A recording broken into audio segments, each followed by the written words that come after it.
Jā, nu tad tādā gadījumā skatāmies, ir 3 pāri, uzsāksim tad mūsu tikšanos. Nu, lūk, tātad mani sauc Tatjana Kučerenko, es esmu personāla vadītāja ar 20 gadu pieredzi, tāpat esmu transformācijas coach un kinestētiskā tēla trenere. Šodien mēs parunāsim tieši par coachinga programmu ieviešanu uzņēmumos. Tātad es strādāju gan par personāla vadītāju, šobrīd uzņēmumā Dekta, gan arī par iekšējo coachu, gan arī piedāvāju coachinga programmu citiem uzņēmumiem, korporatīvajiem. Tātad vienosimies par to, ja jums ir kādi jautājumi, jūs droši varat pacelt roku, teikt vai nu rakstīt čatā, ja? Lai mums ir tāda konstanta komunikācija, un tā ir tāda dzīva saruna, nevis tāda lekcija, kad es kaut ko pastāstu, un tas vienkārši kaut kur aiziet. Ja ir jautājumi, precizējumi, vēl kaut kas, uzreiz vienkārši jautājumi caur čatu, vai nu ieslēdzot mikrofonu un uzjautājot. Sarunāts? Tātad manas vērtības, šeit var redzēt manas vērtības tieši salīdzinājumā ar, teiksim tā, nevis salīdzinājumā, bet manas vērtības, kas palīdz coachinga programmu ieviest iekšā uzņēmumos vislabākā veidā, protams, ir tas, ka esmu personāla vadītāja jau tik ilgus gadus, kas palīdz redzēt uzņēmumus kā tādu dzīvnieciņu, teiksim tā. Un tas dzīvnieciņš, viņš ir jāapkopj, vai viņš ir jāsārstē, vai viņš ir jāsakaučo, lai viņš vēl ātrākā veidā aiziet uz priekšu un funkcionē vēl labāk. Un tas ir tas īstenībā, ko es daru ikdienā. Tātad ikdienā mans fokus ir tieši uz pašu uzņēmumu un uzņēmuma struktūru kā tādu. Jo bieži vien coachingu uztver, ka tas ir, lai palīdzētu individiem, cilvēkiem, tā arī ir, bet manas intereses un fokus ir tieši uz pašu uzņēmumu, kā viņš kā tāda kopējs, kā organizācija un kā tāds dzīvnieciņš, kā viņu var, teiksim, stiprināt, lai viņš kā uzņēmums vēl veiksmīgāk darbojas nākotnē. Tātad šobrīd, šeit ir slaids par to, kas es esmu. Tātad esmu certificēts coach, tāpat esmu BNI biedrs, tas ir tas, kur es komunicēju ar tieši uzņēmumiem un saņemu atgriezenisko saiti par to, ka jā, coachings paliek arvien pieprasītāks, cilvēks saprot, kas tas ir, un, teiksim, tās podri no coachinga kā tādu coacha profesijas tēlu arī uzņēmēju vidū, ka viņi var uzdot jautājumus, kas tas ir, un saprast, vai tas var noderēt viņu organizācijai. Tāpat esmu kinestētiskā tēla trenere, ko teicu, un es arī vadu aktīvās meditācijas. Tas ir elpošanas meditācijas, kundalīni un daudzas citas ir manā sarakstē, kas palīdz arī gan pašiem darbiniekiem uzņēmumā, gan arī vadu komandas, jeb šo grupu elpošanas treniņus, jau tā ir meditācijas. Un arī man ir vairāk nekā 500 stundu pieredze organizējot un piedaloties psiholoģijas workshopos, nometnēs, vadot tur aktīvās meditācijas, kā arī pašai, protams, izdzīvojot savas transformācijas, lai varētu vēl labāk palīdzēt citiem. Jo esmu pilnībā pārliecināta, ka mēs varam palīdzēt citiem tādā līmenī, kādā mēs esam palīdzējuši sev. Nu, lūk, tātad tas, ko es daru uzņēmumā, lielāko daļu, un tas, ar ko es eju pie uzņēmuma vadītājiem. Tātad tas ir individuālās līderības un karjeras coachings, ķermeņa valoda un strateģiska domāšana un efektivitāte veicinošas tehnikas, ar ko parasti sākās sadarbība. Ja? Parasti sadarbība sākās ar uzņēmumu vadītājiem. Jo kas šeit notiek, tā kā šeit nav standarta attiecības divu cilvēku līmenī, kā es kā coach un es kā klients, bet šeit ir tāds mīls trīsstūrs, var teikt. Tātad esmu es, ir uzņēmuma vadība, akcionāri, valde vai īpašnieki, ar ko man jāizveido ir uzticamas attiecības, ka viņi uztic vispār savus darbiniekus, pilnībā nodot manās rokās, lai es ar viņiem daru, kas uz to momentu jādara, teiksim tā. Un tad nākošais ir izveidot vēl attiecības ar uzņēmumu darbiniekiem, gan komunikācijā, gan individuālā līmenī, kā ar klientiem. Tātad šeit ir ļoti daudz darba tieši ar uzticības veicināšanu un uzticības uzturēšanu. Un es teiktu, tas ir pamats, ejot pie uzņēmuma kā tāda, kad veidojas visu laiku ir jāveido uzticamības attiecības. Un jāņem vērā, kad attiecībās šajās, kad strādā ar korporatīviem klientiem, ir 3 daļas. Tātad mīlst resursi, korporatīvais turpinās, teiksim tā. Kas jāņem vērā apvienot HR un coachinga lomas?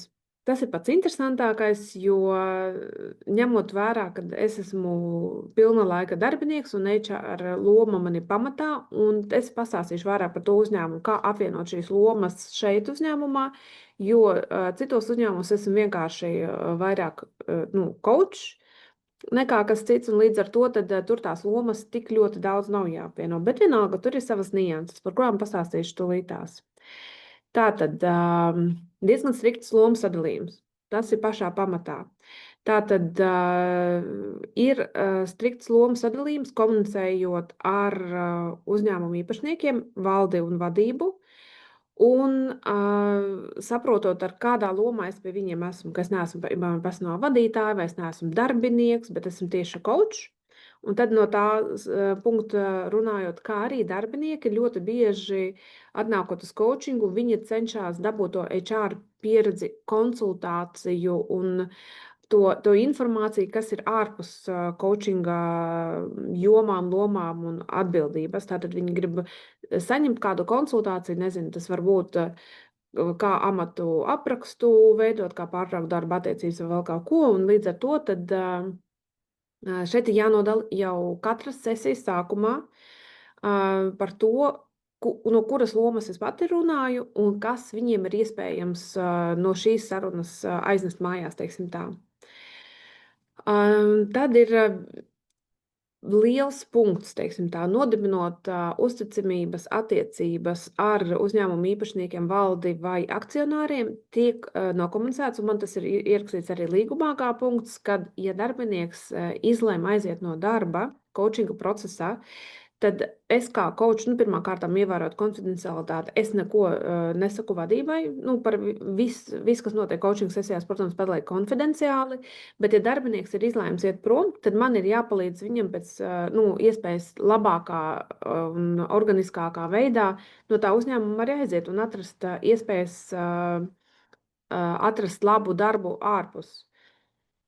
Ja es to varētu ielikt citos vārdos, tad tas būtu tā, ka palīdzēt viņam sajust to, teiksim tā, to spēku vai iedvesmu vai pārliecību, ka viņš pieņem pareizo lēmumu, lai tādā veidā arī stiprinātu uzņēmumu tēlu, jo tādā veidā sanāk, ka esošais uzņēmums viņu atbalsta, pat ejot prom. Tas ir kā outplacement coachings, jo outplacement coachings arī šogad ir ļoti populārs, šogad vai šobrīd, un daudz uzņēmumu tieši meklē outplacement coachingu, lai nesabojātu savu uzņēmēja un uzņēmuma tēlu.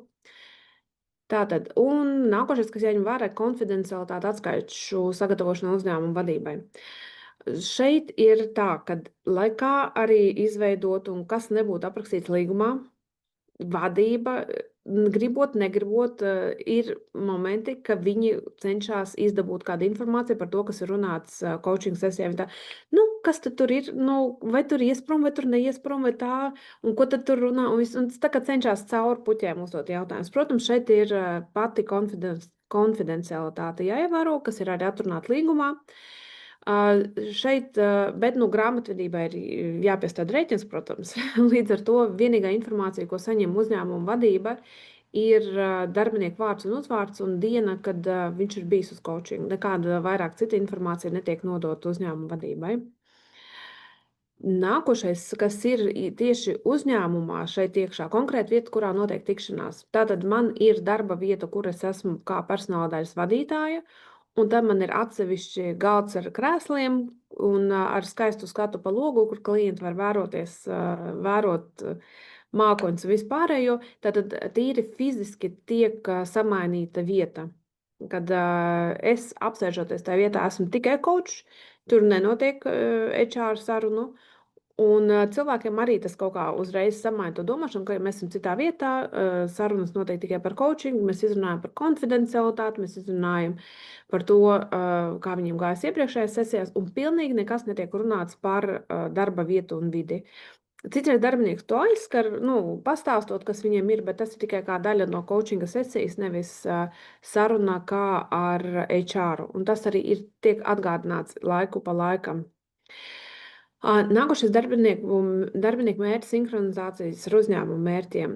Šeit nenotiek tāda fokusēta, teiksim tā, darbinieku sinhronizācija ar uzņēmumu mērķiem, bet ļoti bieži darbinieki sajūt vēl lielāku sinhronizāciju ar uzņēmumu, jo ir lielāks atbalsta sajūta, ka viņš ir svarīgs šim uzņēmumam, ka ir vēl kāds cilvēks, kas viņu uzklausa, un tas nav tikai no HR perspektīvas, jo esot HR lomā, ja darbinieks nāktu un teiktu, es gribu iet prom, es noteikti ieslēgtu savu lomu un izdomātu visādus veidus, kā to darbinieku noturēt. Bet esot coachu lomā, es viņu atbalstu un meklējam veidus, kā visērtāk tam cilvēkam nodot lietas un kādā veidā atrast jaunu darbu. Tātad ir atļauja no vadības atbalstīt šādā veidā. Un tad vēl jāsaka, ka 90% risina privātos jautājumus. Risina visu, kas nav saistīts īstenībā ar darba vietu. Un šeit ir jāņem arī vērā, kad ir tāds novērojums man, kad īstenībā tie triggeri, ko cilvēki sajūt darba vietā, kas viņu skaitina vai nesanāk vai vēl kaut kā, viņi absolūti nav saistīti ar darba vietu. Viņi atnāk no darba mājās, tur satriggerējās, bet mājās tas apzinātais laiks viņiem ir tik maz, ka viņi nesaprot, ka tas triggers īstenībā atrodas ārpus darba laika. Un atnākot uz darbu, pēc cik mēs pavadam šeit lielāko apzinātības dienas daļu, mēs projicējam savus triggers uz mūsu kolēģiem vai to darba vietu, kas ir. Bet īstenībā tie triggeri, nezinu, vai par laika plānošanu, ka nepietiek laika, par kaut kādām konflikta situācijām. Īstenībā ļoti bieži tie triggeri atrodas ārpus darba kā tāda. Tas arī jāņem vērā, jo bieži vien tas palīdz atrisināt iekšējos jautājumus, kas vispār nav ar darba vietu saistīti.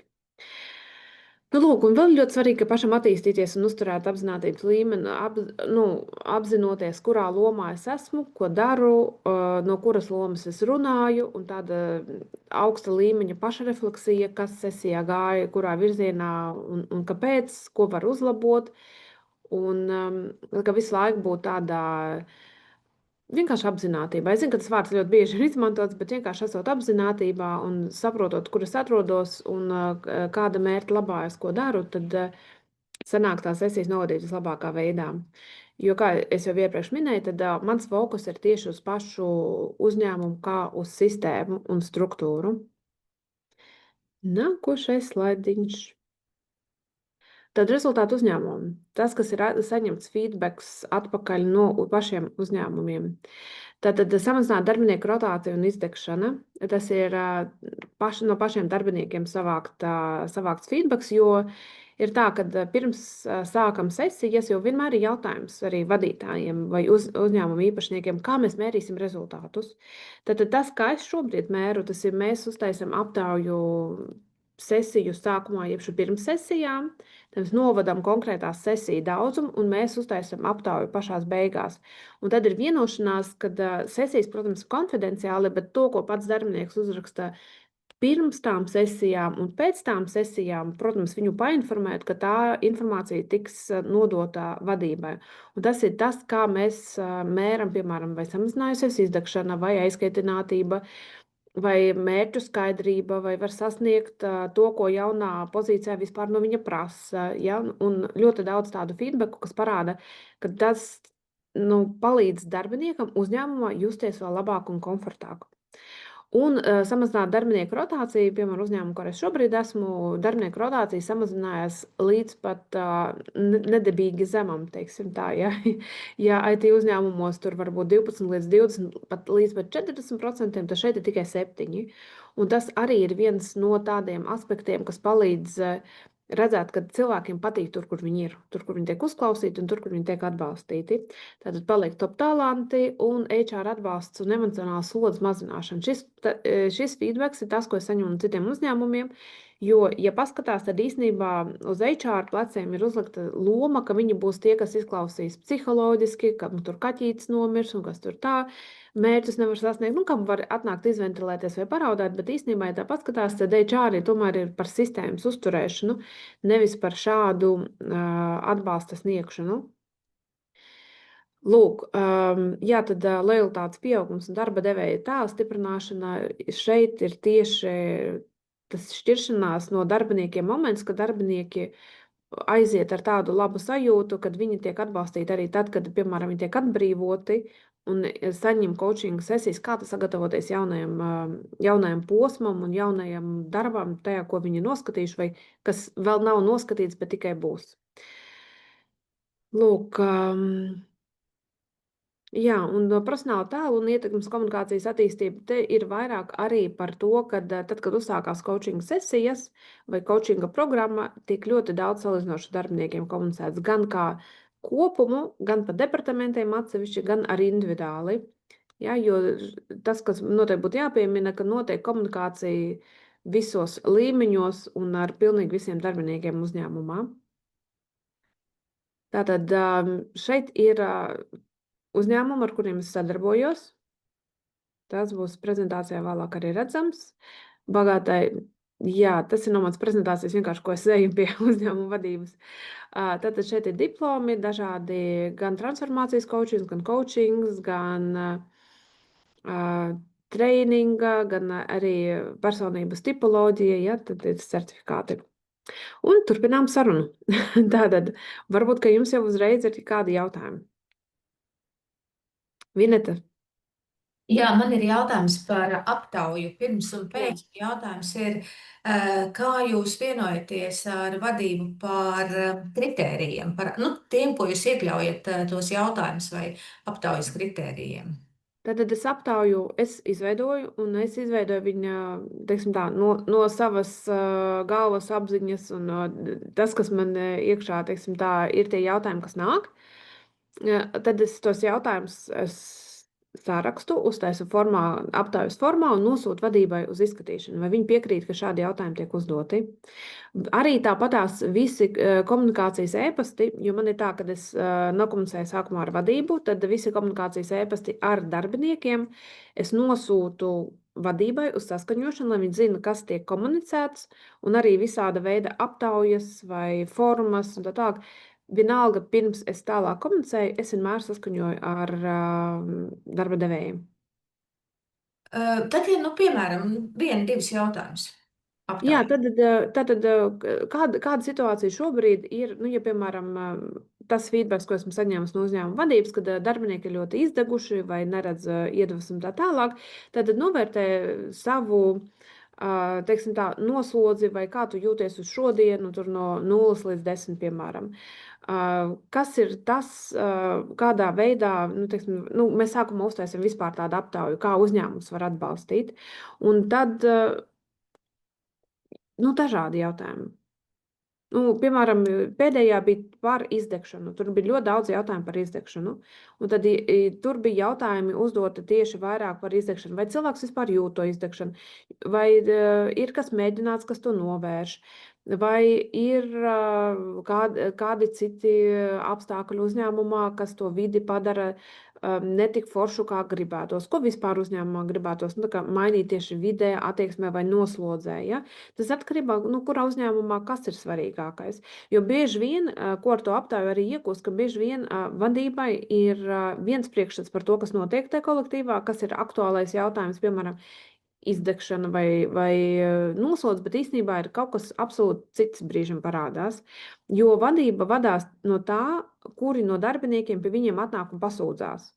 Bet ir diezgan liels apjoms darbinieku, kas nenāk un nesūdzās, kam kaut kas patīk vai nepatīk, bet viņi netiek uzklausīti vai tā informācija netiek apkopota. Tāpēc tāda ir kopā tāds, tā kā kopējā temperatūras mērīšana, kā jūtās, un tad jau fokusētāk uz to, ko vadība saka, kur viņiem aizdomas, kas tur ir pa problēmu, un tas skatās jau tālāk tas jautājums, kas būtu tādi noslēdzošie. Vairāk, lai fokusētu uz to, ka mums ir svarīgi, kā tu jūties, un mums ir svarīgi, ko tu vēlētos. Un tas arī no otras puses arī dod man tādu ieskatu, kas tam cilvēkam ir tas, kas nākotnē varētu būt par jautājumiem, ar kuriem viņš strādās. Vai es atbildēju vienu uz tavu jautājumu? Ja? Ilze? Jā, paturpinot aptaujas tēmu, es zinu, ka uzņēmumi nereti izmanto temperatūras mērīšanai kaut kādus rīkus virtuālos, kur sēņas katru dienu jāatbild uz kādu jautājumu, tad tur nāk vai nu iespēja komentēt, vai arī kaut kādas vidējās atzīmes no tās komandas. Vai tev ir bijusi pieredze, kad, teiksim, uzņēmums izmanto kaut ko tādu un pēc tam, pēc kāda laika, pēc tām sesijām salīdzina, piemēram, tos komandu datus, kā ir uzlabojušies tās sajūtas un tā Nē. temperatūra? Man nav bijusi tā, kur izmanto kādu rīku, lai šo mērītu. Nav bijusi tāda. Viss tā informācijas apkopošana notiek caur Google Forms. Tas ir tīri fokusēti pirms un tīri fokusēti pēc. Un tā gluži nav tā kā vides uzlabošanas, tā temperatūras mērīšana, kas parasti uzņēmumos ir. Jo, piemēram, uzņēmumu, kurā strādāju, mums ir gan tas pirms coachinga un pēc coachinga, gan arī vidējās, tā kā temperatūras mērīšana tāda kopējā pa uzņēmumu. Jā, bet tas ne visos uzņēmumos notiek. Līdz ar to te jautājumi, kas ir iekļauts, viņi mazliet no tās iekšējās temperatūras jautājumiem. Ir uzņēmumi, kas tur 10 gadus nav vākuši nekādu informāciju. Labi, paldies. Jā, paldies. Es skatos, ka mums arī kaut kas čatā ir. Tā, man visbiežāk sanāk izmantot šo, ja zemāk paskrolo 12 jautājumu. Ok, paldies, Elīna. Labi, vai vēl kādam jautājumu?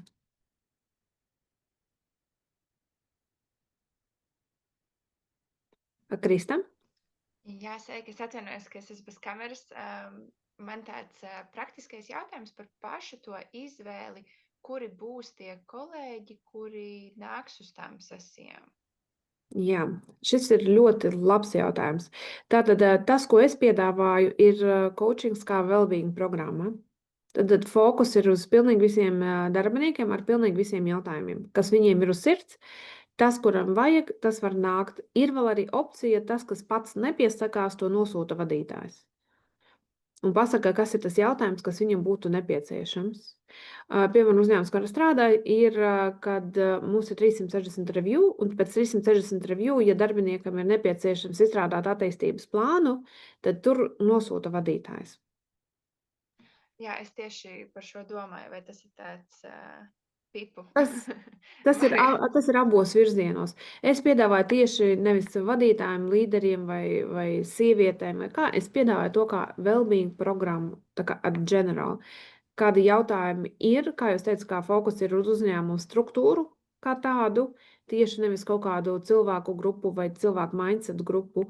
Līdz ar to tad visi jautājumi, kas cilvēku varētu satraukt, viņi var nākt ar visiem jautājumiem.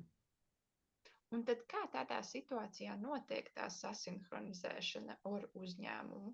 Vai tā, tu it kā sacīji, ka tāpat tās aiziet uz tām personīgajām tēmām, un tomēr kāds ir tas tiltiņš uz to mērķu sinhronizāciju?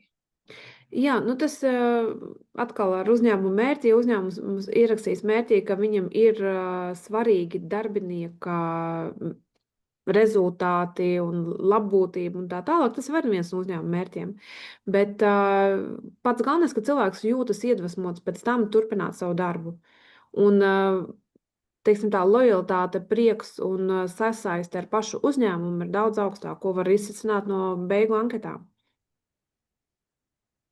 Paldies. Vēl kāds jautājums? Katrīnas maina.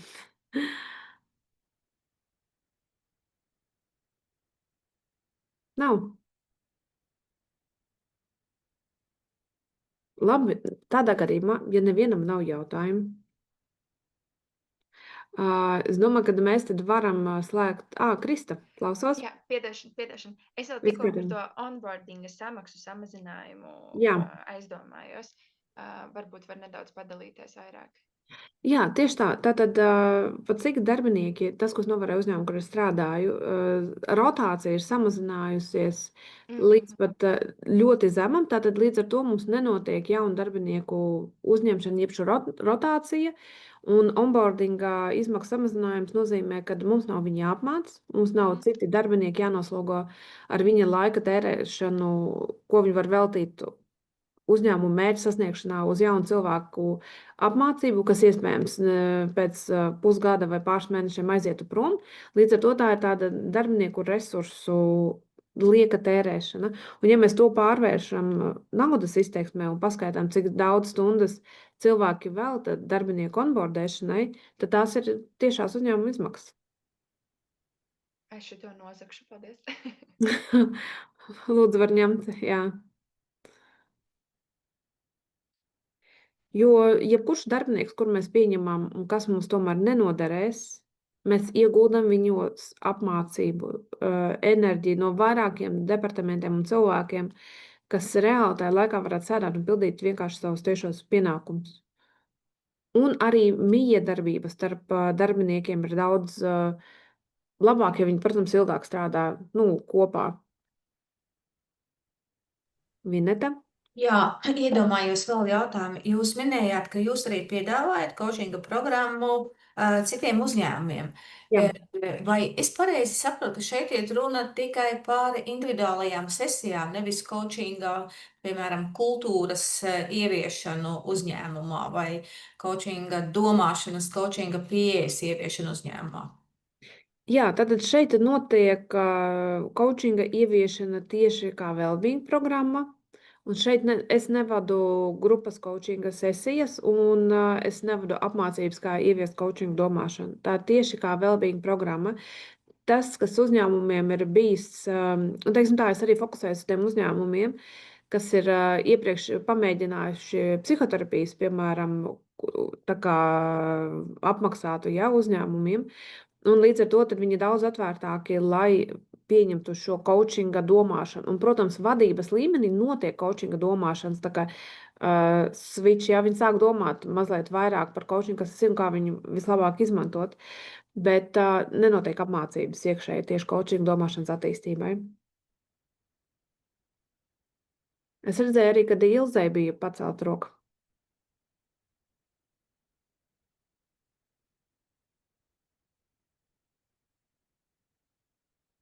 Tā? Laikam Ilzei nebūs vairs pacelt roku, jā? Labi, vai es vēl uz kādu jautājumu varu atbildēt?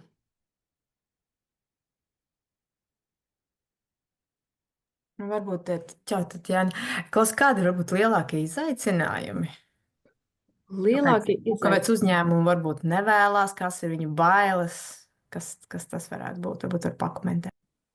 Jā, ir bailes, kad darbinieki sakaučosies, sapratīs, cik viņi ir lieliski un ies projām. Tas ir viens no tādām bailēm, kas ir. Nu labi, un kā tu viņus atspēkot tad? Zin kā, es vienmēr saku, ka labāk ir, ja uzņēmumā paliek tie darbinieki, kas tiešām ir sasaistīti ar uzņēmumu. Ja cilvēks nav sasaistīts ar uzņēmumu, var viņu nokaučot, paskatīties, bet baigi fokusēties uz cilvēku, kas ir nelaimīgs un negrib būt tur, kur viņš ir. Var pavadīt anormālās stundas programmas, izbraucienus vai tur saliedēšanas pasākumus. Iespējams, tas nemainīsies. Un līdz ar to ir tādā gadījumā vienkārši jāpalīdz tam darbiniekam šķirties, jo ļoti bieži nešķirās no uzņēmuma, nedara neko labu, bet nešķirās dēļ bailēm, ka citur nevar nopelnīt vai vispār nesaprot, kāda ir viņa talanti un tā tālāk. Un līdz ar to paliek uzņēmumā un ir vienkārši toksiski. Un līdz ar to tas apgrūtina pašu uzņēmuma sistēmu kā struktūru.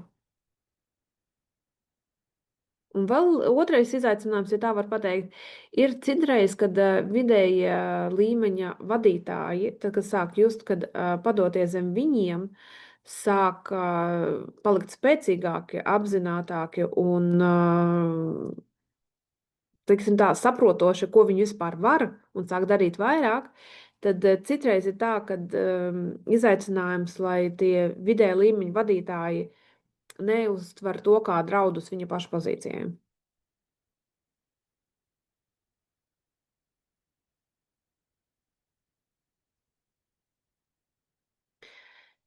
Tāpēc, citreiz ir tā, ka kādam ir tāda struktūra, kad labāk turēt tos darbiniekus tur, kur viņi ir. Tā ir ērti, tā strādā, lai nav izmaiņas. Bet tad, kad ir kāds kāpj augšā, ir izmaiņas, tad brīžam tas nostapējās tieši šajā posmā. Protams, tad ir jāstrādā ar vidējā līmeņa vadītājiem, lai viņi arī kļūst arvien spēcīgāki. Bet citreiz tā, ka cilvēki vai negrib, vai ir noguruši, vai ir pārdeguši, vai vēl kaut kas.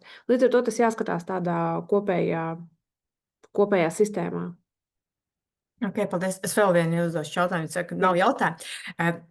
Tā pieredze tev ir, tur bija daudz tie uzņēmumu jautājums par kāda līmeņa darbiniekiem strādā. Vai pieņemsim kaut kādi tādi darbinieki, kas dara fizisko darbu?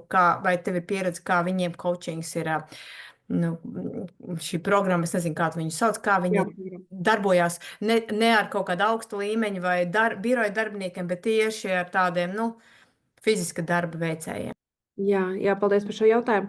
Nē, es neesmu strādājusi fiziskā darba veicējiem. Lielākā daļa, ar ko es strādāju, ir biznesa uzņēmumi, kam ir produkti, jeb IT produkti, un ir visa līmeņa, teiksim tā, darbinieki, gan vadība, gan vidējais līmenis, gan arī entry level darbinieki. Pilnīgi jebkuri. Jo labbūtība ir nepieciešama visiem. Vai es atbildēju uz jautājumu? Jā, es sapratu, jā. Tad varbūt ko tādu tev pieredze nav. Varbūt tu esi dzirdējis, ko citi par to saka. Nē, gluži man nav. Tāda parastā darba veicējiem, esmu strādājusi ar kaut kad sen ar studentiem, bet viņiem ir dažādi darbi. Bet tas nav bijis tāds fokusēts uz tā kā darba veicējiem. Es varu iekomentēt, atbildot uz Sandras jautājumiem par tehniskā darba vai fiziskā darba veicējiem. Tā gan ir viena pieredze tikai, kur uzņēmuma vadība teica, ka visi, jebkurš var nākt uz coachingu, un vadītāji vidējā līmeņa savus darbiniekus aicināja, un darījumi bija tādi pat vadītāji, kuri sūtīja, kurš tur viens jautāja, vai tad vadītājs drīkst sūtīt. Jā, ja vadītājs redz, ka tas ir pa labu nākt, tad drīkst sūtīt. Un tur bija tie bija automehāniķi. Automehāniķi, autokrāsotāji, tas ir autosalons. Un tie, kuri atnāca, tiem bija ar vienu reizi pietika, bet lielākā daļa vispār to neizmantoja. Un es teiktu tā, ka jā, darbs ir ar viņu vadītājiem. Viņu vadītāji nāca un viņi mainījās, līdz ar to arī tie fiziskā darba darītāji, viņu attieksme mainījās. Bet vismaz tā bija tāda pieredze, jā, kur es sapratu, ka tā nebija mērķa auditorija tajā reizē. Mīļš, paldies par šo komentāru. Jā, paldies par komentāru. Jā, kur čatā ir jautājums, vai tad vadītājiem tiesības sūtīt darbinieku uz coaching, ja pat darbinieks nevēlas? Tad mums ir vienošanās ar vadītājiem, kad, ja viņi redz, ka tas coachings var noderēt un viņiem ir sapratne par to, ko coachings var dot, tad mums ir vienošanās, kad darbinieks tiek atsūtīts uz sarunu, lai pastāstītu par to, kas coachings vispār ir. Jo lielākā daļa tie, kas tiek nosūtīti uz coachingu, viņi vispār nezin, kas tas ir. Līdz ar to ir vienošanās, kad mēs satiekamies un mēs izrunājam par to, kas ir coachings un kādu labumu viņi var dot. Ja pēc tās tikšanās darbinieks, kad ir uzzinājis, kas ir coachings, kādā veidā viņš strādā, ko var palīdzēt, ko var atrisināt, un, teiksim, no kā viņš sastāv un ko viņš ēd, ja tā var teikt, jā, tad darbinieks pats izvēlās, vai viņš vēlas turpināt, vai viņš vēlas izmantot šo coachingu iespēju. Viņš atnāk, viņš parunā, ir gadījumi, ka viņš atnāk, parunā, viņš saka, vienalga, man šito nevajag, un iet prom. Un tas ir absolūti fine. Nekāda uzspiešana nenotiek. Tas notiek sarunājot un piedāvāt un pastāstot, jo bieži vien cilvēki vienkārši nezina, kas tas ir coachings un ko no viņi var dabūt. Līdz ar to ir vienkārši saruna par to, kas tas ir un ko no tā var dabūt. Un tālāk pats darbinieks izlēma, vai viņš vēlas piedalīties.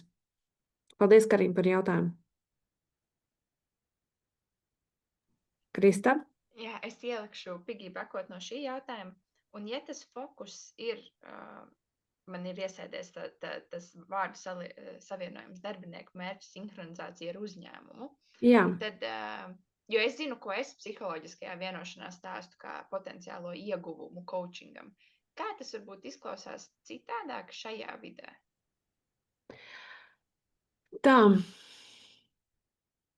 Nu, man šeit vajadzētu vairāk padomāt par pārformulējumu iespējams, lai tas skanētu varbūt atbilstošāk un tā. Zin kā, man par šo jautājumu te vēl būtu jāpadomā. Es teiktu tā, Droši. par to sinhronizāciju, jo, manuprāt, sinhronizācija, kad darbinieks pats sinhronizējas ar darba vietu un vidi, un viņam ir lieliski tur strādāt, un viņš jūtās atbalstīts, dzirdēts un saklausīts, tā jau ir sinhronizācija. Un ja uzņēmuma mērķis ir attīstīt jebkādu darba, jeb šo virzienu vai jebko, un viņam jau ir motivēts darbinieks, kas vēlas tā uzņēmuma labā vispār palikt un strādāt ar viņu, tā jau ir sinhronizācija. Tas jau ir lieliski. Bet es nedomāju, es nezinu, vai es atbildēju uz tavu jautājumu, jo iespējams formulēšana vai iespējams vienkārši komunikācija par to vēl vairāk jāpadomā. Vai es atbildēju uz tavu jautājumu? Es uzķēru domu pēc būtības, jā, es vienkārši pats sāku domāt, kas būtu, ja man nāktu kāds no maniem darbiniekiem, tad kas būtu tas, ko es teiktu, ka viņi var iegūt. Un parasti tas izrietu no tā, ko pats cilvēks grib iegūt. Jā. Tas man tagad nedaudz smadzenēs uztaisīja eroru. Jā, nu cilvēks jau pats arī grib iegūt to, ka viņš tur, kur viņš atrodas, viņš jūtās labi. Un viņš izmanto tās iespējas, ko viņš tajā darba vietā var dabūt, viņš izmanto vislabākā veidā vai pilnīgākā veidā. To, ko viņš var tajā darba vietā iegūt. Un attīstot sevi un paliekot tajā uzņēmumā, var ieraudzīt tos ceļus, ko viņš tajā uzņēmumā var iegūt. Es varbūt, es nezinu, bet man šķiet, ka mēs kaut kur uztvērām to domu, kas ir. Jā. Es tagad sāku just, es strādāju ļoti korporatīvā vidē. Jā. Līdz ar to es sāku just to, ka man varētu būt vadītāji, kuriem ļoti patiktu, kad HRs varbūt vairāk uzņemās šādu sarunu. Un tad tādi ilgtermiņa vadītāji, kas ir ar lielo V, kuriem būtu tāds paiks, šis ir mans darbs. Nejautāt manam kolēģim, ja, bet palīdz viņam te ar kaut ko citu. Bet jā, nezinu, vai tas ir tā dabā satiekams. Nu, ir galvenais atrast tajā vadībā kādu, kas pasaka, jā, tu to vari darīt. Un tu to vari piedāvāt. Un tad redzot, kā iet citiem, jo tie, kas ir ļoti skeptiski, viņi brīžam pavērot, kādas pārmaiņas notiek pie citiem, kur šo izmanto, viņi hei, es arī kaut ko tādu gribētu. Man tomēr nav vienam pašam šis jānes. Bet tur vislabāk nodara, ja tādu izaicināt to vadītāju un pateikt, ja ir tāda iespēja, protams, jo es strādāju ļoti tāda foršā kultūrā, ja, tad izaicināt, ok, es nokaučošu tevi, un ja tev patiks, tad tu vari iedot visus savus darbiniekus vai savu komandu kaučoties un virzīt to tālāk. Tas ļoti bieži nostrādā. Vismaz manā gadījumā es pasaku, es nokaučos tevi, vadītājiem vai kādam akcionāram pasaku, ja tev patiks, kā es tevi nokaučoju, un tu zinās, ko tas nozīmē, un citreiz pēc tā coaching sesijas tā, tā lūk, kas ir tas coachings, skaidrs. Un tad viņi sāk atvērties un virzīt to coachingu tālākā labotības programmu. Bet tas vairāk ir uz to, ka es vienkārši paķeru, ka, hei, davai, es tev nokaučošu, tāds kā izaicinājums. Tad laikam ar jautājumu, jā. Vēl ņem vērā, ka tiem darbiniekiem visdrīzāk coachings ir bez maksas, vai ne? Kāda ir viņu, ieinteresētība? Jo, ziniet, kā bez maksas, attieksme bieži vien ir slikta. Kā tā pieredze, kāda ir tā cilvēku motivācija, kā viņi strādā? Viņi ir ieinteresēti, vai viņi tikai atnāk un nezinu, savā veidā atsēž? Jo nav tā, ka tas bija viņa personīgais pieprasījums. Tas tā kā tāds piedāvājums, kur viņi izmanto. Jā, tas ir piedāvājums, ko viņi izmanto, tāpēc šeit arī nostrādā tas, kad viena sesija ir ieteicama, lai pastāstītu, kas tas ir. Kas no manas puses, teiksim, man kā kočam tā ir apmaksātā stunda, piemēram, šeit uzņēmuma, kur es šeit esmu, tā nav apmaksāta, bet pie klientiem ārpusē tā ir apmaksāta sesija, kur satiekās, izrunā, kas tas ir, kā var palīdzēt un ko tas dod un no kā tas sastāv. Un bieži vien, kad cilvēks satiek un uztais kādu mini testa, kā lai saka, metodi pirmās tikšanās laikā par to, kā tas strādā, tad cilvēks saprot, wow, šis varētu būt noderīgs. Un tad viņiem rodas personīgā interese par to, kā viņi var attīstīt un turpināt un attīstīties, un kā viņi var izmantot to coachingu kā instrumentu sev par labu.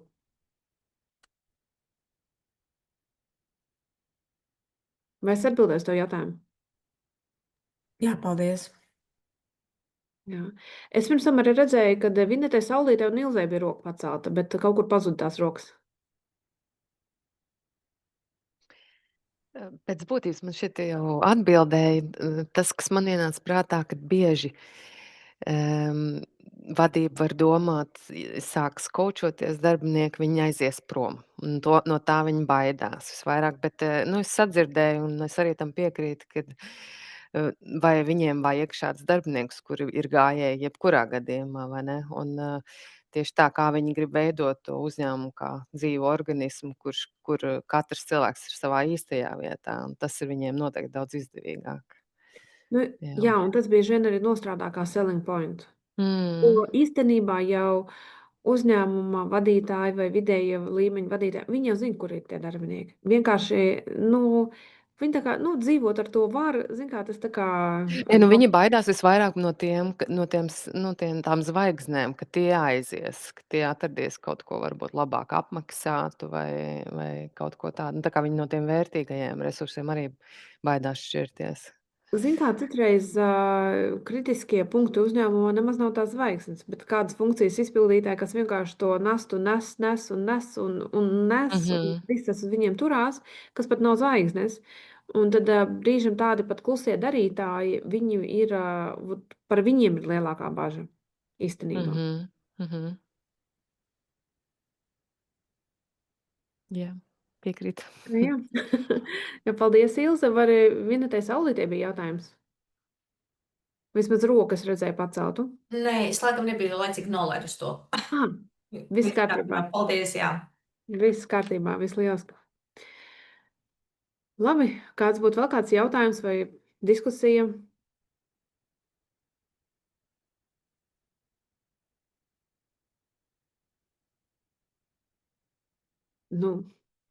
Ja nav jautājumu šobrīd, tā, vēl. Vai uz sesijām darbinieki pietiekami atslābināti? Kad notiek sesija, pirms es atslābinos ar viņiem. Tā kā ar viņiem izrunāju par to, kas notiks, kas būs un ko viņiem sagaida, kur viņi atrod savas telpas. Jautājums, kur viņi atrod savās telpās. Šos jautājumu nesapratu, kur viņi atrod savās telpās. Tu domā, kad uzņēmuma telpās? Tatjana, Jā. jūs dzirdat, jā? Tagad Jā. Ieslēdzat skaņu. Jā, es atvainojos, es pārfrazēju. Diezgan vienkāršs jautājums, bet ļoti zinkārīgi. Kā jūs izvēlaties laiku? Ja jums ir līgums, piemēram, ar uzņēmumu, ir darba laiks, jūs arī esat cilvēks, pēc gribās uz mājām, bet tomēr tas cilvēks, viņš sēž konferenču telpā, viņš kafejnīcā, viņš ir, kur jums tas kontakts notiek, pēc jūsu arī varbūt pieredzes, varat padalīties, kas ir labi, kas nostrādā, kas nav, tādā izpratnē. Jā, tātad pirms mēs norunājam tikšanos, ir diva veida tikšanās iespējams. Tātad tikšanās iespējama online un tikšanās iespējama klātienē. Tā klātiene ir Verde Office ēkā, vai klātiene var būt kādā citā vietā, ko klients izvēlās pēc viņa ieskatiem, un kas man arī dara, un tad mēs vienojamies. Tad ir tā, ka ļoti bieži klienti izvēlas laiku pēc darba laika, jo tad viņiem ir ērtāk runāt, viņi nav darba vietā un viņi var runāt atklāti, vai arī dienās, kad viņi ir strādā no mājām, un tad viņi tur var atklāti runāt par tiem jautājumiem, kas ir. Vai arī ir tā, ka citi izbrauc pusdienās, un tad pusdienas laikā runā, un tad mēs būkojam laiku un vienojamies. Un ir cilvēki, kas vienkārši grib satikties un parunāties ārpus ofisa, ārpus mājām, jo arī mājās tur ir ģimene, bērni un vispārējais, lai vienkārši varētu to prātu atslēgt gan no vienas, gan no otras jomas, būt pavisam citā vietā un vidē. Tātad man ir vairāki spoti, kurus izmantoju, gan meeting roomi, gan šeit Verdē ir pāris spoti, ko es izmantoju. Tagad tas ir tas, lai tie darbinieki paši būtu atslābināti un lai viņi justos komfortabli. Mēs to arī izrunājam, kam ir jābūt līdz pirmā tikšanās, ka tur ir blociņš, jo man patīk, kad klientiem ir, ja nepieciešams, kur uzzīmēt vai pierakstīt. Manuprāt, tas safokusē un tad tos soļi ir arī pierakstīti. Un, jā, tad otrs bija jautājums, kā es to spēju apvienot. Iereiz ir darbs un ir arī klienti. Un tā tad man ir jāsaka, kas es būtu par koču, ja nevarētu saplānot savu laiku. Lai šo visu varētu apvienot. Teiksim tā, kad man ir 5 minūtes. Ja nepašu. Tā tad, jā. Tad kas būtu par koču, ja es nevarētu saplānot pati laiku? Komfortā veidā. Paldies, Karina. Ko, tādā gadījumā mēs varam šeit komunikācijai ielikt komatu un turpināt sarunu. Tātad, ja kas kontakti mani ir, video tad būs mūsu čatā, grupā.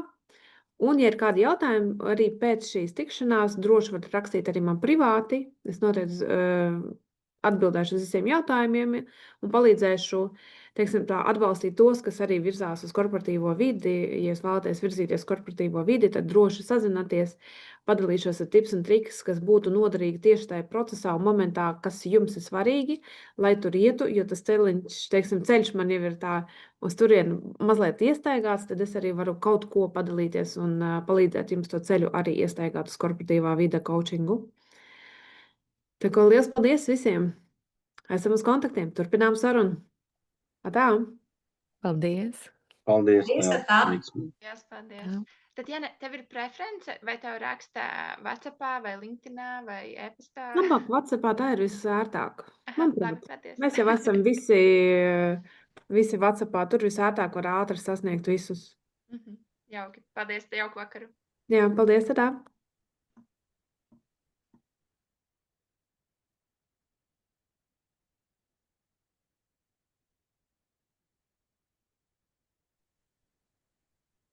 Tā, forša. Jā. Tā mums vēl ilgi palikusi. Jā, man liekas, ka viss bija ļoti labi. Tā, apstādināšu.